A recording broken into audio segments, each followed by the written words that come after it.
Put God first. Put God first in everything you do. Everything that you think you see in me, everything that I've accomplished, everything that you think I have, and I have a few things, everything that I have is by the grace of God. Understand that. It's a gift. I was sitting in my mother's beauty parlor, and I'm looking in the mirror, and I see behind me this woman under the dryer. And every time I looked up, she was looking at me, just looking me in the eye. And I didn't know who she was, and I said, she said, somebody give me a pen, give me a pencil. I have a prophecy. March 27, 1975. She said, boy, you are going to travel the world and speak to millions of people. Now, mind you, I was flunked out of college. I'm thinking about joining the army. I didn't know what I was going to do. And she's telling me I'm going to travel the world and speak to millions of people. Well, I have traveled the world and I have spoke to millions of people. But that's not the most important thing, the success that I had. The most important thing is that what she taught me and what she told me that day has stayed with me since. I've been protected. I've been directed. I've been corrected. I've kept God in my life and has kept me humble. I didn't always stick with him, but he always stuck with me.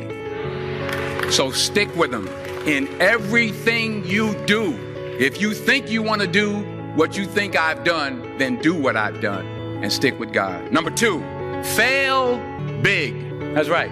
Fail big. Today's the beginning of the rest of your life, and it can be very frightening. It's a new world out there. It's a mean world out there, and you only live once.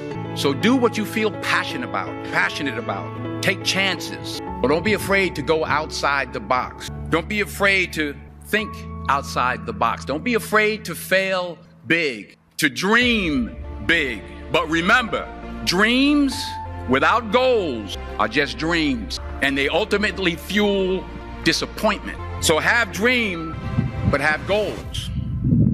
And understand that to achieve these goals, you must apply discipline and consistency. In order to achieve your goals, you must apply discipline, which you have already done, and consistency every day, not just on Tuesday and miss a few days. You have to work at it every day. You have to plan every day. You've heard the saying, we don't plan to fail, we fail to plan. Hard work works. Working really hard is what successful people do. Remember that. Just because you're doing a lot more doesn't mean you're getting a lot more done. Don't confuse movement with progress.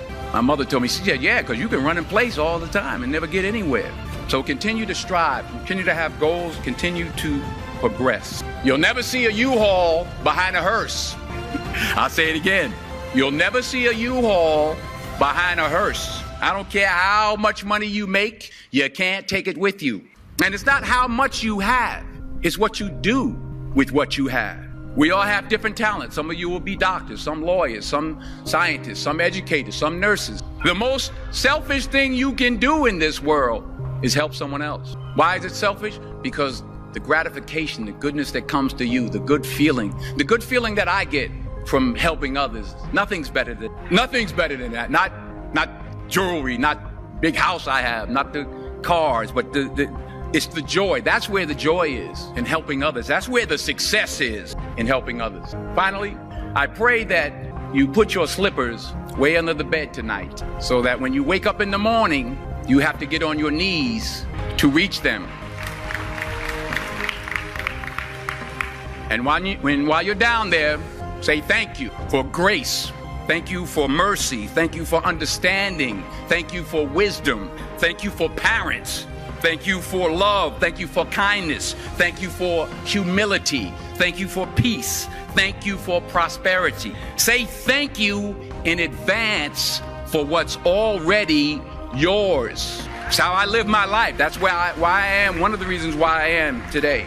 Say thank you in advance for what is already yours. True desire in the heart for anything good is God's proof to you sent beforehand to indicate that it's yours already.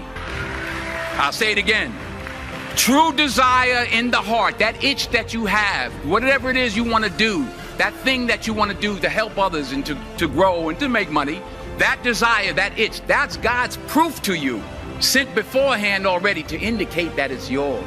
And anything you want good, you can have. So claim it. Work hard to get it.